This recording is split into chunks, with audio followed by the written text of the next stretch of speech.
you know, we're proud of Groupon. I was over there as governor of Illinois to help them along the way, and we want to keep that going. There's a lot of other companies. There's another company called Grubhub that, you know, I don't know if they'll be as big as Groupon, but, you know, these are names that aren't known today, but they may be tomorrow.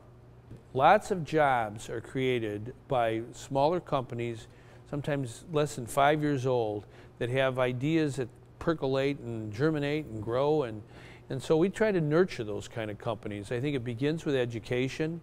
Jobs follow brain power in every state in the union, and we have to understand that investing in good education. And now the cost of college is rising, though. How are you combating that so that you can remain competitive within the education sphere to continue to attract these jobs, to continue to attract these companies? It's quite an important issue because student debt, tuition debt, or I guess the amount of money you need to go through college, that's greater than credit card debt in America. I'm very concerned about that. We have a program that's been around about a half a century in Illinois. We provide scholarships to needy students who have the ability to go to college. We have 150,000 students in this program, about $404 million. It's not enough. We have a waiting list of 200,000.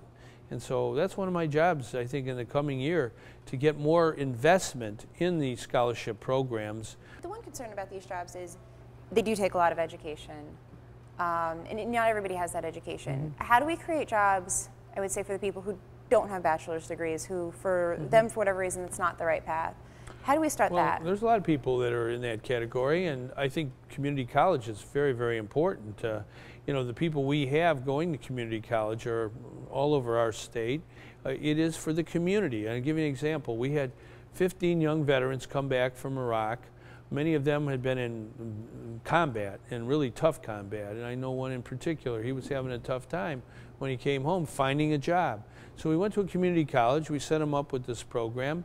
The plumbers and the fitters worked on this program as well at the local community college in his area. He learned how to be a welder.